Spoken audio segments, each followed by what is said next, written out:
And I actually watch a lot of your videos all the time. And I was telling Sean, I said, take a look at some of Fred's videos. It was yesterday, right? You were looking at his video.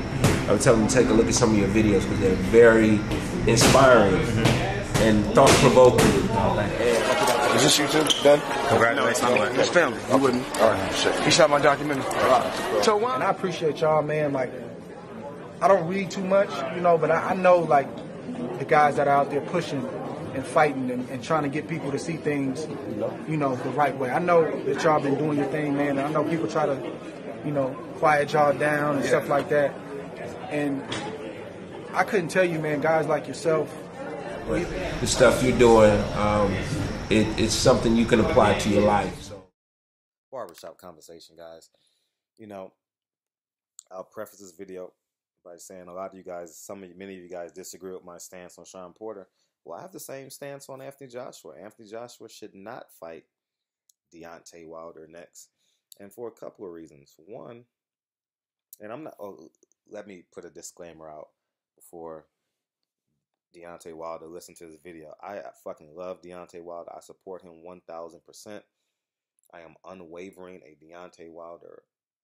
I mean, I wouldn't even consider myself a fan of Deontay Wilder. I consider Deontay Wilder my brother. You know what I'm saying? And I had some cool moments with him this weekend. He and I spoke, and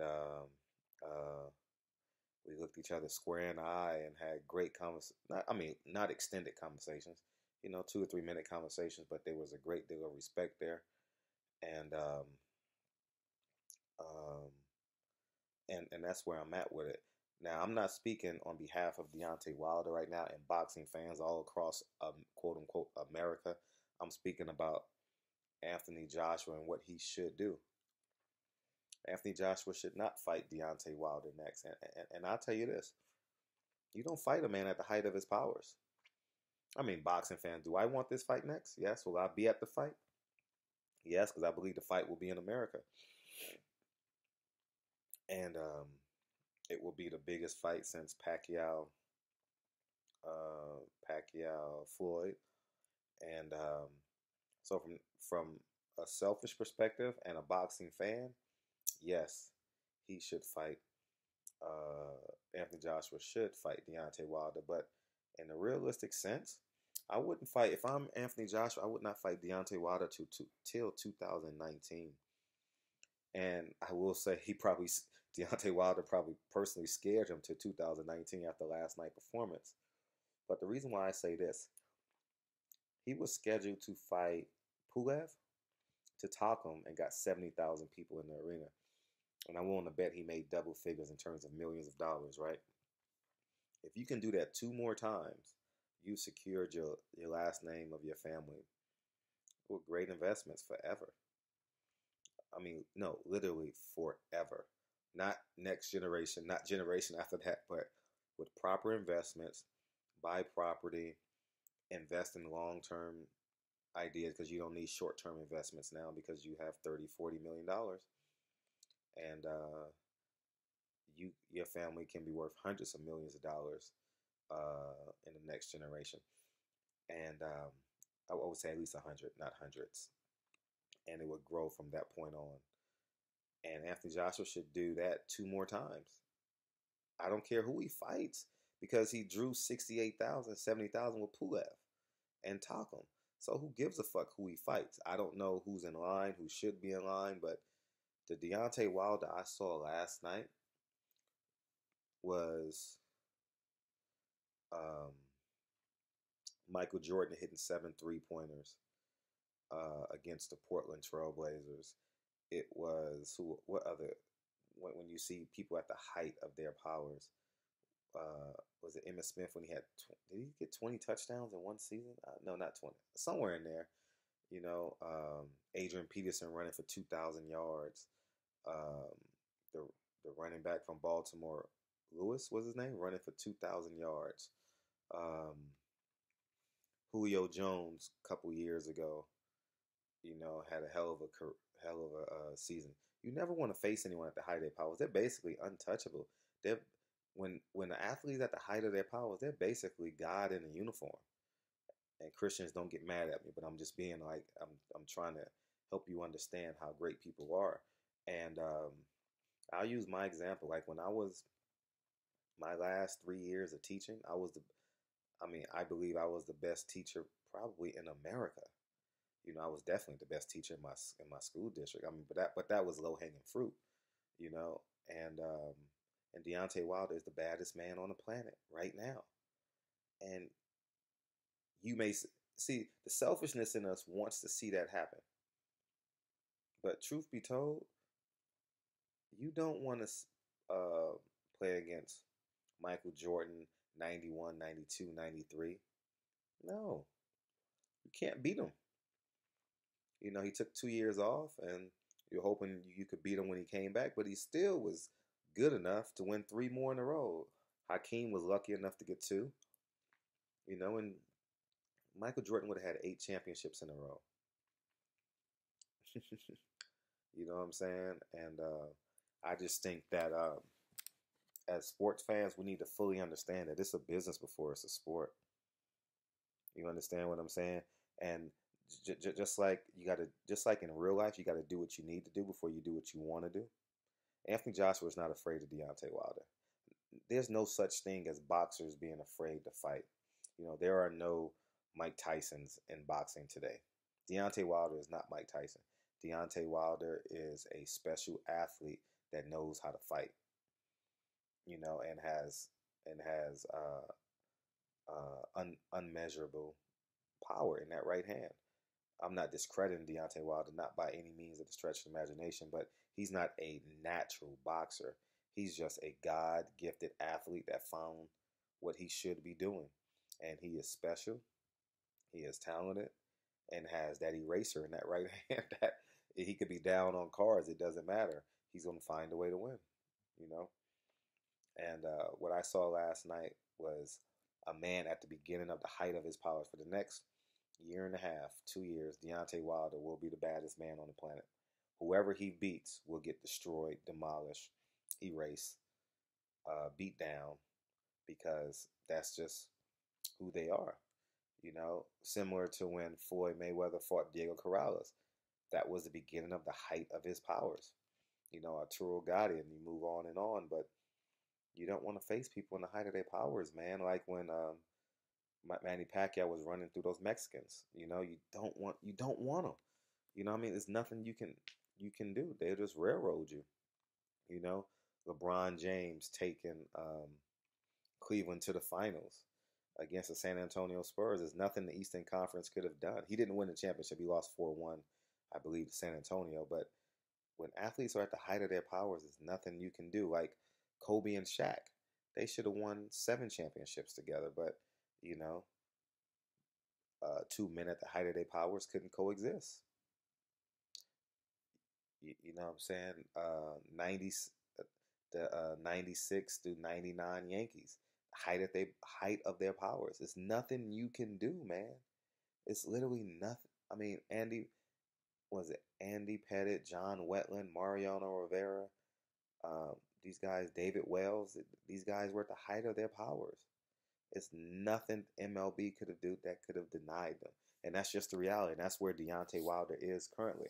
Now, this isn't like team sports where you have to face each other, or in a tournament pool like other individual sports, like every other individual sport.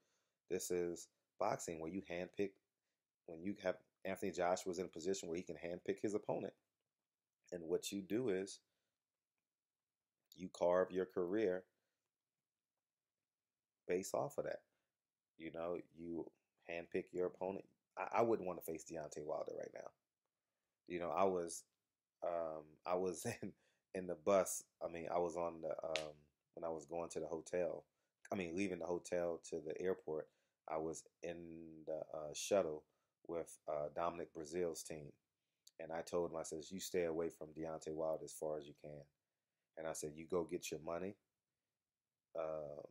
You wait 2 years. You had a hell of a payday last week to not even be on a televised portion of Showtime. You made a lot of money yesterday. And I said, you stay away. You know what that person said? I 100% agree with you. 100% agree with you, Fred. And you got to be. I don't like when people make unpragmatic decisions. I'm a fan of being pragmatic. I'm loose maybe 10% of my life, but 90% of my life is very pragmatic, very, I wouldn't say planned out, because I can make spontaneous pragmatic decisions based off of life experiences. I'm 40 years old, and I just believe if you face Deontay Wilder now, it's because you need a fight. I'm not, and everyone but Anthony Joshua in the heavyweight division probably needs a fight. Luis Ortiz needs a fight. I wouldn't, I mean, Luis Ortiz, the Deontay Wilder I saw last night is a menace. Is the baddest man on the planet, and he stands for something. So with all that being said, Anthony Joshua should not fight should not fight Deontay Wilder. Do I want to see it? Yes. Will I be there? Yes, if it's in America. So I'm not saying it from a boxing fan. I'm saying it from a business perspective. Like, okay, here's a perfect example of what I'm talking about.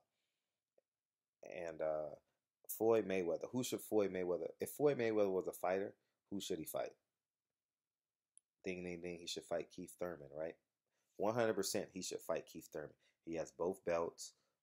He has two belts, excuse me, not both. He has two belts, and it makes sense. However, pragmatically, hell no, he shouldn't fight Keith Thurman. There's no money in that fight for Floyd Mayweather. You know who he should fight next? Conor McGregor. If they did $4 million, they'll do $2 million next time. He should fight Conor McGregor or Manny Pacquiao in a farewell fight. That would do well because people don't think Manny Pacquiao is done. So you guys understand where I'm coming from and what I mean. And if you don't think this works, they did over 4 million pay-per-views, Floyd Mayweather and Conor McGregor. So, and boxing fans knew that if Floyd Mayweather come back, he should be fighting the belt holders, most notable Keith Thurman, because he has two belts. But what we really want to see was a show, right? And what you really want to see right now, for real, because I understand boxing and the dynamics of boxing, I want these guys to fight 2 weeks apart in 4 months. I want Anthony Joshua to fight March 1st. I don't know if it's a Saturday or not. I'm just giving an example. I want Anthony Joshua to fight March 1st. And I want Anthony Joshua to fight March 15th to keep the momentum, right? And then in the summertime, I want them to fight August 1st, September 1st. And then I want the other person to fight September 15th. And then next spring, right after March Madness, just before the Cinco de Mayo date, April the 2nd to April 21st, the second to last Saturday in April 2019, Anthony Joshua, Deontay Wilder. May the best man win. That's more realistic than what we're praying for now. I'm just keeping it a buck with y'all, man. And that's the reality of the business, man. And they're not chasing anymore. They're only chasing each other. And Canelo won because of this. I mean, he stole money. I went to the Amir Khan fight. I went to the Cotto fight. I didn't go to the Chavez, nor did I go to Triple G fight. But he got 2 years and 4 fights of paydays. And we complained, but we were satisfied. You understand what I'm saying? So at the end of the day, I want you guys to understand it's a business, okay? And when the business of boxing, you have to respect that first, right? You have to respect the business of boxing. I'll reiterate again, just like in life, you do what you need to do before you can do what you want to do, right? Everyone wants a Rolls Royce, a McLaren, but you're not getting that without buying a house. What you gonna do? Park that in your apartment garage? You gonna park it on the street? You know what I'm saying? So that holds true for as my video before. You guys are going to critique that and say my relationship with the Porters is clouding my judgment. It absolutely is not. I genuinely believe he should go after the rematch with Keith Thurman. You know, and for those you guys say, I saw a comment saying he should go after his belt. Well, he tried for a year. IBF would not give him a rematch. IBF allowed Kell Brook to fight 3 guys we never even heard of. So that shows you where they're at with IBF and how the Porters versus IBF feel. And they've done interviews talking about that. And but Anthony Joshua's in a win-win situation. He can't lose. Even if he loses to Deontay Wilder, he gets a rematch for a bigger fight if they show up, if both of them show up. So he's in a win-win. He's not in a win-lose situation. You know, that is the most profitable fight in boxing today. Who wouldn't want to see 2 of the biggest men in the world in the biggest ring in the world, right? So anyways, man, that's just my thoughts. Let me know what you guys think. You guys gonna say, Fred, you're protecting him. I'm not protecting him. I'm being real with you guys. I've heard 78's video today. I think I think the message everyone's saying is 100% right. I want that fight next. It's not happening. All right. Should we apply pressure to make that fight happen? Yes, because I think our pressure collectively, shout out to everyone who did it, made Sergio Lipitz step aside, although he knew he couldn't beat Terrence Crawford, but he stepped aside, got paid, and now he's the IBF champion of the world. So our pressure got Kell Brook and Earl Spence in the ring together. We guys did a hell of a job with that. And that's it. So anyways, man, barbershop conversations. Hopefully this helps you guys, give you guys some more clarity and respect the business, man. And in your job, you gotta respect the business. Like you know, there are logistics to your job you must abide by. You can't go from level 1 worker to CEO. You know, there's levels. There's levels that you must go to $16 an hour, to $18 an hour, to $22 an hour, and draw the parallel that with boxing. You got to get your money. You got to get your money, man. You have to get your money. And if you guys want Anthony Joshua to give up huge pay, because let's keep in mind, if he loses, I mean, his value goes down like anything else, right? If you guys believe with that, quit your job, right? Quit your job and start your own business. For those of you who have 9-to-5 jobs and you want Anthony Joshua, give up what you earning for greener pastures. Be an entrepreneur. Give up your city job. Give up your union job, right? Give up your, if you're a school teacher like me, give up your school teaching job. If you're a firefighter or a police officer and you want to start your own business, give up those safe jobs, right? Because safe for Anthony Joshua is fighting Pulev, if he wants to come back to fight, is fighting Talcum, is fighting Dominic Brazil, is fighting John Molina, et cetera, et cetera, et cetera. So, I mean, if you expect it of them, you should expect it of yourself. And I 100% want that Anthony Joshua Deontay Wilder fight, but it's not happening. It's definitely not happening. Eddie Hearn is thinking Anthony Joshua can secure me for the rest of my life, just as Mike Tyson and Don King, you know, just as Freddie Roach, Bob Arum, and Manny Pacquiao, you know, just as Floyd Mayweather and Al Heyman, you know. So anyways, man, barbershop conversation. Hopefully I added some clarity. I'll obviously be reading your comments, and I appreciate all you guys. 78, I got the best subs. Anyways, man, I love y'all. I love listening to y'all videos, and it causes for great dialogue. So anyways, man, I'll holler. Peace. Hey, I just want to remind you guys, In Your Corner, a movie I directed on Floyd Mayweather and Sam Watson, is out now on Vimeo.com. In Your Corner, click the link in the description box. And I would genuinely love and appreciate you guys' support.